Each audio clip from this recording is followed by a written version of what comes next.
Hi guys, welcome back to another video from Car Help For You. So in today's video we're working on a 2016 plate Ford Kuga. This is obviously a diesel version. What we're doing is we're changing the fuel filter. We're doing a full service, but in this video we're going to be changing the fuel filter. Now the fuel filters are located in the top of the engine. What you have to do, you've got an engine cover here, which I've just moved to the side right now. So you pop your engine cover nice and up, you just push it up and it comes off nicely. Then this on your car might be quite obvious there, might not be. So with this car, this was hidden away inside a little cover. It was on like that. The filter's lifted up at the moment, so this isn't going to sit properly, but it was basically just there like that, held in by three bolts, which are, well, three nuts, which are 1, 2 and 3. So we just put that to the side for now. That's what the nuts actually look like, so well, the bolt type of screws. And the size on them was a 7.5. So once you've removed them three off, you can lift the bracket and put it to the side. Now this will obviously be down, you'll have all your pipes connected up, you won't have this there. This is to take the air out of the system. We do have another version, but we can't find it at the moment, and this car needed doing ASAP. So we've got the cheaper tool out. This one was actually a quick run to Halfords that we got today. It cost us at Halfords, I think it was about a £5, might be slightly more. Wasn't me that actually made the run, but it was something on the average of that. We do have, you can get a proper pushy one, or you can get the syringe one, or you can get one where you put on and you pump it down and it pulls it out. All you've got to do is basically put the air on. So this is going down because it needs to be a downward stream in order for this one to work. The other ones, where you push them like that, it doesn't matter which way they are, they just work. But anyway, when you take yours off, it's going to be tightened up and it's going to be on like this. So you've got this pipe onto there, and this plug. Now the way to remove this plug, it's quite straightforward. You know what, I'll actually put it on and show you. It's not hard, as you heard it clicked on there, so it's definitely on. It's not hard to remove it. You just get a normal flathead screwdriver. If you use any pressure at all, you're doing something wrong. Just lift the tab up ever so slightly, and ours is going to be a bit more hard now because I've opened the filter. As you can see, the filter's got a lot of wobble in it. Obviously don't pull it by the wire as well. So you lift it up, the tab's up, and you can just, I'll push that there, ever so slightly tug on it. There we are. Ours was a bit more hard because obviously I've took this off just to make sure the video doesn't drag out too long. So move this plug to the side so it's not getting damaged. Do expect some fuel, so get some tissue paper or whatever, or a rag or whatever, just to the side so you can clean it up if you need to. Then you need to remove this, which will be here like that. I'm not going to put it back in because it's just a bit hard to remove it once the filter's off. And the way to do that is, again, if you've got a smaller one than this, it'd be better. We had a little pick tool. I'm not sure where it's gone. I should have got it ready for the video. And as you can see, that ping thing just lifts up ever so slightly. That lifts up. Once that middle thing lifts up, you push down on either side of the actual clip and just pull the pipe out. A little bit of fuel does come out of there. You can just put that to the side. I just put it there. And then the same thing with this one. This is on a slant, so again, you pull the pick thing out. As you can see, that's out there, and you just push this one in and out like that. As you can see, it's got a bit of wing on it. Put it in like that, push the pipe in a little bit and out. If you're doing it any other method, you're probably going to break it, and if you do break it, they are a nightmare to try and get sorted because they don't just sell these clips anymore. You have to get the full pipe, and it's usually a dealer part. Anyway, once you've got them off, you can go ahead and get this off. Now, to take this off, there are two types of tools. We just used a deep impact socket. If I can get it off the ratchet, I'll show you it. So we just used a 24 deep impact socket, and it went on, and there's no slack whatsoever. You can see there's no slack whatsoever. It's turned the filter. Now, if yours goes on properly like that, then use it. If it doesn't, the other one we have, I haven't got it to hand, but it's got like a cut out here on either side. And those ones, you tend to use them on certain types of Ford Kugas. So yours might actually have this pipe here, might be joint to this, joint to that, so you can't actually get the socket on to sit nice around the edges.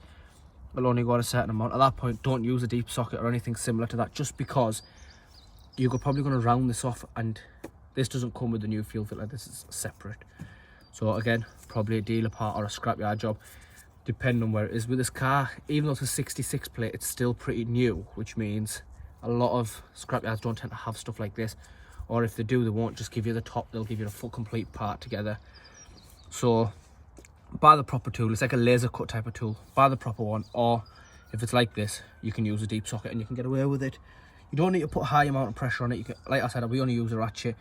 Sometimes if they are overly tight, we just ever so slightly take them off with a breaker bar. To put them back on, you can just use a ratchet again or a torque wrench. Right, so once we've got all them out, this line was here like that, it went into there. All we've done is we popped up this little U-sized clip, well, U-shaped clip, and then the bottom one we pushed it in, pushed the pipes together, like pushed it in, pushed them together and pulled them apart, and that's it. You don't need to do this method now. We've just done this so it's out of the way, so I can show you for the video how it works. Now, once you've got it off, get your fuel filter out the way, your fuel filter cap. Now, as you can see, it's got some fuel on it, so I've got a little bucket to the side. All I do is I just put it in the bucket for now, and we'll go back to it in a bit. So as you can see inside of there, there's our fuel filter. Might have to tug on it a little bit, so this one's in fairly tight. You will expect some fuel. Don't think that you're not going to get fuel everywhere. You are going to get some fuel. And all you can do with this one is you can just tug it out. As you can see, not a lot of pressure's going in there. I'm just going to put pressure evenly because now obviously it's tight on the other side. And that's lifted up a bit more, and then a bit of hand pressure. So if I just move this screwdriver to the side there, and all I'll do now you'll see a splash of fuel, is there we are. Obviously this fuel filter's had its days. Before anyone says it's wet, it's finished. This fuel filter's actually finished. It's actually leaking brown stuff on it for some reason. That's not the adhesive, that's actually leaking that. Now there is a lot of fuel on this, so I'll just quickly lift this over and take it to the side. I've got a tissue paper that I keep wiping my hands on and anything else that needs wiping. Now what you can do is you can drain the fuel out of there. Again, you can use a pump like this, or you can just use a little tiny like a cup type of thing, or even a syringe to suck it out. I can see in the bottom there we've got no metal fragments whatsoever. If you've got metal like little metal shavings, if you've got them in the bottom there, I'm not sure if the camera can see it, but we can. If you have got it in there, then you've got something to worry about. Your engines needs more looking into on a serious matter. We've got nothing. You might have a tiny bit. If you've got a tiny bit, it's nothing to worry about. It's just minor. We've got nothing at all. I did work on a 15 plate which had minor ones. Obviously it's nothing to worry about, but I have seen online that some other YouTubers have had some where there's just been absolute full of shavings, which obviously they've got something to worry about. Anyway, that's come off there. We'll just leave that to the side. That's the pipe that you want to be bleeding out of. So anyway, what we've got to do in there now is put the new filter in, and the way that goes in is literally the same way the other one came out. So if I just grab the new filter, so if I grab the new filter, there it is. It's not a generic one, so it's not the original Ford one. This one was actually from Euro, so it's like a copy, but it was supplied by the customer. Anyway, what we've got to do is we've got to push it in there, get it nice and straight, and just pop it down. You'll feel where it's settled. So that's settled now, like that's not moving at all, as you can see. That's settled in its place now. Then we've got to go over to the box. You'll get a rubber seal like this. That means we go back to the actual cap. If I can bring it into the camera, I'll actually show you what I'm doing. All I'm doing is wiping it all down, getting all the fuel out of it. Just wipe it down so it stays nice and clean. Shove that over to the side. Now we need to change this rubber seal over here. The way to do that, again, grab your flathead, which is there, and no pressure whatsoever. If you're using pressure, you're doing something wrong. Rubber seal's off, throw your seal to the side, get your new one, and all you need to do is just get a little bit of diesel on this. So we've got a bit of diesel to the side here, and we'll just put a bit of fuel onto it. So it's got a bit of a shiny texture to it now. That's because we put a bit of fuel onto it. Put it over the top, and you can just do it with your hands. So just hold it there and literally just walk it all the way around. Tiny bit of stretch one on, like a tiny bit. You don't need to put a lot of pressure onto this, and it's literally just a matter of There we are. So that's on there now. Just double check it's on all the way, yep. Now the way this will go back in is there's a tab here.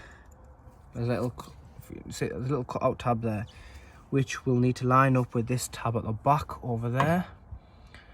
That's when we know it's on properly. Obviously you need to be tightened when you tighten it to that point. So now, what other people don't do, some do actually, I've only met one person that actually does this, is fill this up with fuel. And the reason I'll do that is it's just because it'll actually save us when it comes to bleeding it. So if I just grab the fuel, which is just over here, so we've got it in a little bottle, just a little bit of diesel. And all I'm going to do is I'm just going to somehow, without trying to spill it, just try and fill it up a tiny bit.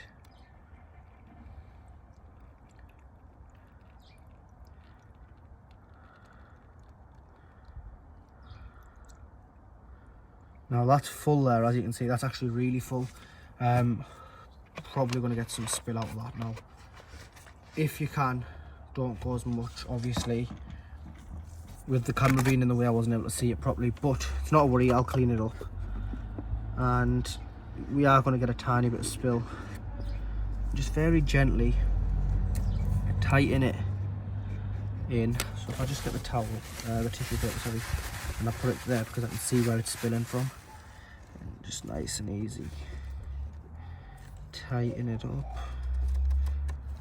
And now that's gone tight there, even though it hasn't settled. So what I'm going to do is I'm going to get the socket on top of that, and I'm going to tighten that properly. Just get some tissue paper to clean my hands off, because no one likes dirty tools. So put this on top of there, and it hasn't sat properly, so it doesn't matter if it matches up right now. We need it to actually sit down. Like I said, just keep going nice and gentle. Shouldn't be using a lot of pressure at all to tighten this. Now that's tightened up, so we'll just get the tabs to match up. And you cannot go anymore, it won't let you, because the tabs go in line properly there, nice and flush together. It's very straight. If we've got a spirit level on that, it'd be bang on straight. So move the dirty tissues to the side. We haven't spilt all the fuel, we can't tighten it anymore, so we'll move this out of the way now. And now it's literally a job of getting all the pipes back on. So you'll do it in the same way they came off. I'll move our little container out the way that we had there. And now the way we're going to do it is, you can unclip the pipes a bit further down this way if you wanted. I have. It doesn't make much of a difference, so I'm not going to show that in the video, because obviously that's a personal choice whether you want to or not. So I'll just tuck them back in, and then without putting a lot of pressure on it, just because they are so brittle, there we are. And then it's literally just a matter of keeping that tab's gone in, as you can see, so we need that tab back out.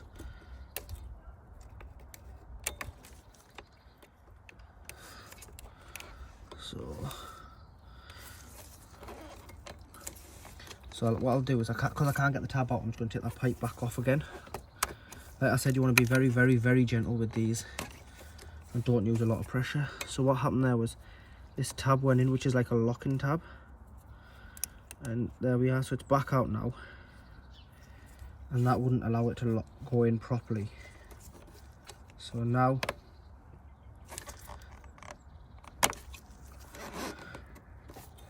all you've got to do is just,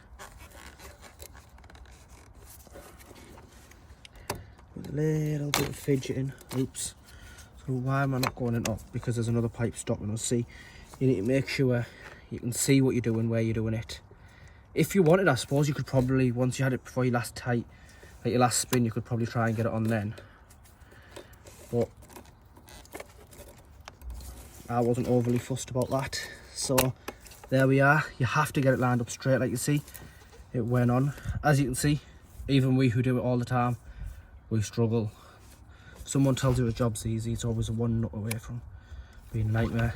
That's not going nowhere now. So now we've got this one. Again, this tab's gone down. Should really be using a pick tool, but if you are very, very gentle, you can get away with it like I have there. tabs up, bring the fuel line back, push it in, and you heard the click. Lock it down. It's not going nowhere, it's not going nowhere. Remaining one is just a sensor. If it needs cleaning up a bit, just clean it up. You can always spray a bit of brake cleaner on there. Push it in again.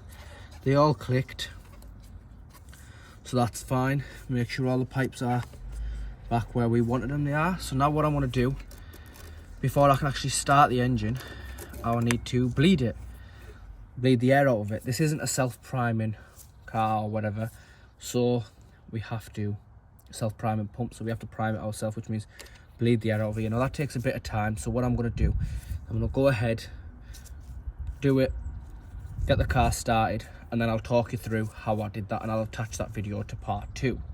So I'll see you soon. Right guys, so we're back in part 2. We bled the fuel from there. This red clip's just pushed together and the pipe goes back on. So that pump I showed you is a nightmare. If you're going to do a Fords tend to need it. I advise you to just get a decent quality pump. That pump was an absolute nightmare. We were doing it for about 35-40 minutes. Now it was a bit easier just because we actually put fuel into here. I would always recommend just filling it up with fuel. Now the moment of truth, will it start up or won't it? I'll leave you guys here, you'll hear it starting up or not. I'll quickly jump inside and then we'll close the brackets together. So what to do is, because this is a push start, what we've got to do is you've got to cycle it. So just press the engine start button without actually pressing the clutch. Just do that 2 or 3 times. Like I said, it's not self-priming one, so there's not really a benefit doing this, but I'd still just say it's best to do it. Now I'll push the clutch down and start the engine.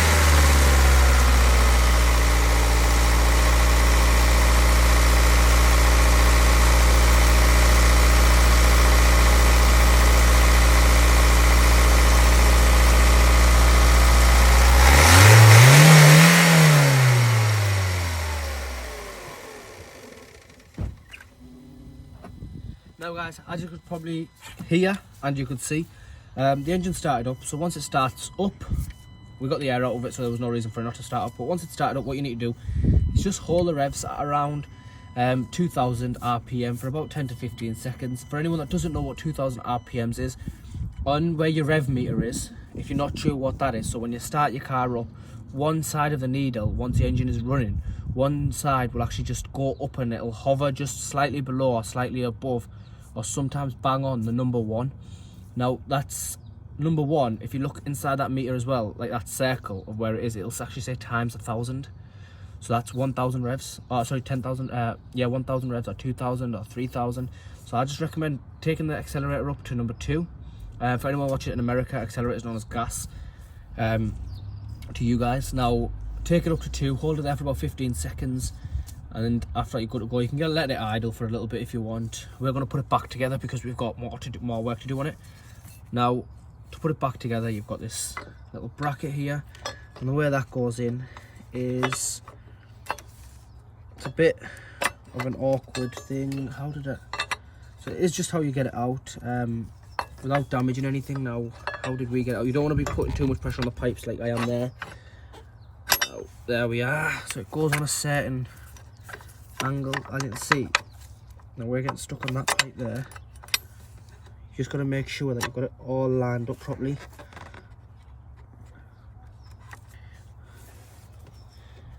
Right, I think, oh yeah, as you can see, I was all that fighting for what? If I took a second and I looked at how it was supposed to go, I would have put it on. Literally, it just went over the top there. Now just make sure that's alright. Yeah, that pipe's still alright, that's still alright. Obviously, I've been pushing them about a little bit. So earlier I said these were a 7.5. I actually made a mistake. These are a size 8 socket. I do apologise for that. And as you can see, they'll just go on there like that. The filter can only be tightened a certain amount, so we're not fussed about that. We've already checked our pipes. We know there was no leaks. Always check for leaks as well. I know there was no leaks because when I came back, that's one of the first things I was looking at.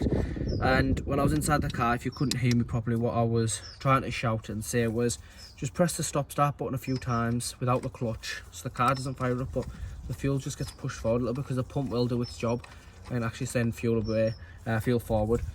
Now, the third bolt is behind there, so it's inside of there. You can actually see it perfect. Now, if I just try and do it from the top here, it might fall in. So just keep hold of it until you've actually got it bang on in. Now you're happy that's nice and straight. Put the socket on it, and don't let go of the socket until you've actually got it in fully. So I'm not going to lift it up to even check until I can actually feel tension. Now that's got tension.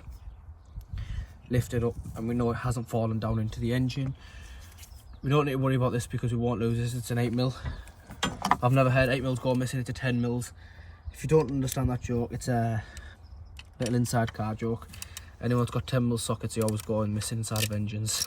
Not actually inside the engines, but 10mm never get found. You don't need to tighten this too much. So as you can see, no pressure's going on there. And there we are. Everything's back together. All the pipes are on. Looks nice and pretty. This will probably do a quick wipe down. We'll wipe it down. We've got to change the oil in the oil filter. Might make a separate video to show you where the oil in the oil filter is. So if you do need it, do check that one out. Like I said, I apologise for getting the size wrong. Everything else is a straightforward procedure. Now guys, if this video has helped you, please like, share and do subscribe for more content. Thank you.